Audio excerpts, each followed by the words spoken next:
Now, we've taken on some pretty taboo subjects over the years on the show, but here's one we've never done: pornography.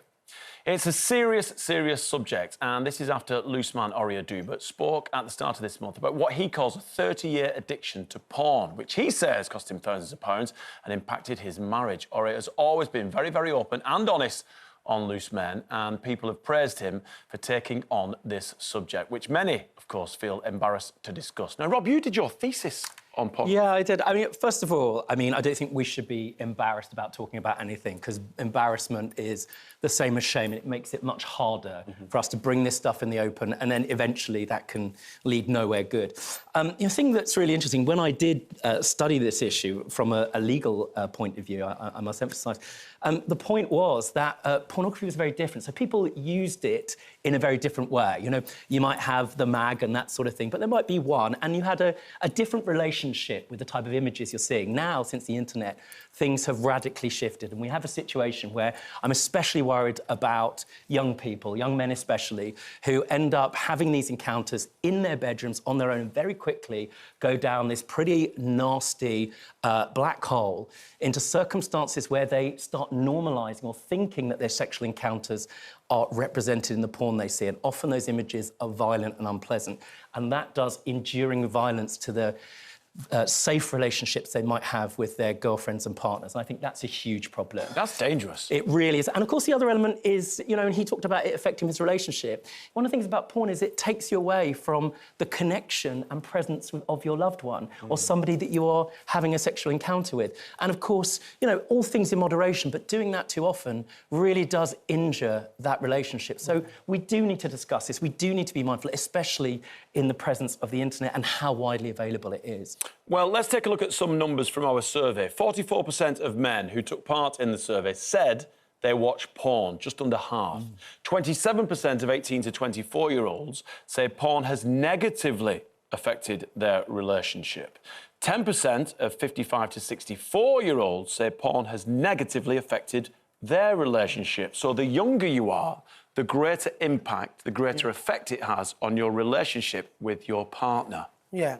Look, I think the problem we have at the minute is that there's so much...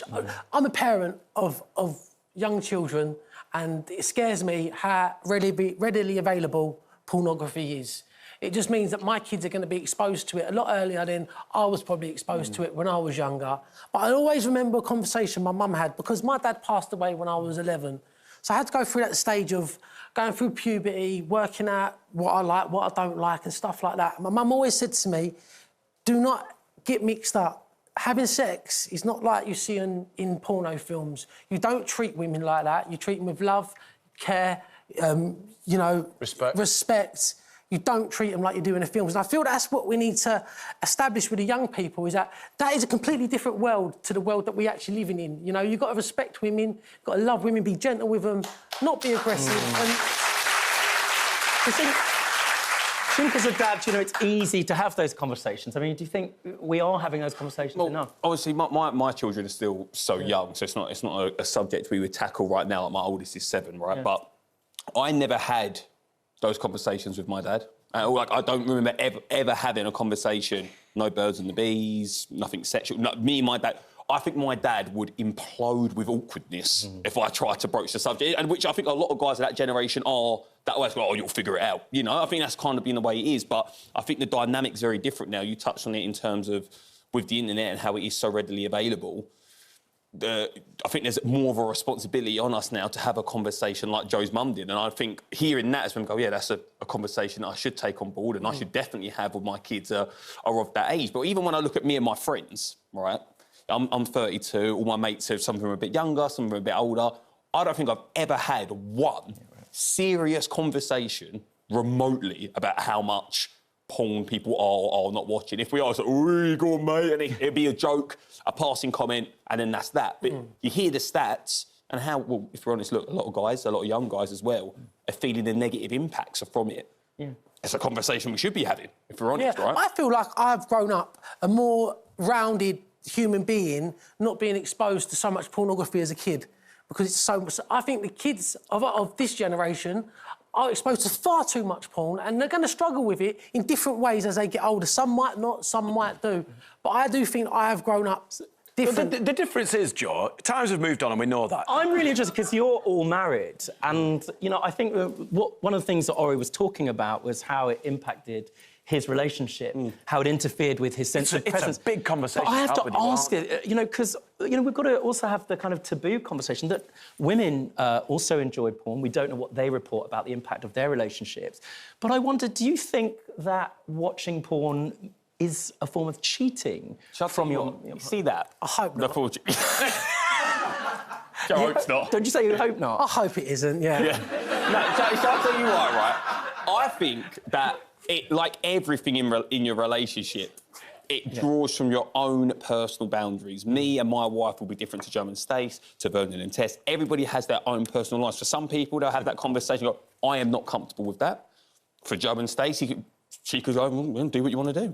If you're watching so much of it, you can lose the element of what is real and what's not real, living in reality and not living in reality. You can live in this sort of world that you've made up in your own little head where you go away on your own and you're surfing the net. You know, it can be really dangerous. Do you think there's an education piece to be had with young people about pornography? It's been really interesting that, you know, the government changed the rules so there are age verifications now on porn websites. And I think that's definitely a plus. And it's interesting because, well, the biggest, I think, porn host has reported about an 80% reduction in traffic. Now, I suspect a lot of that traffic is from young people.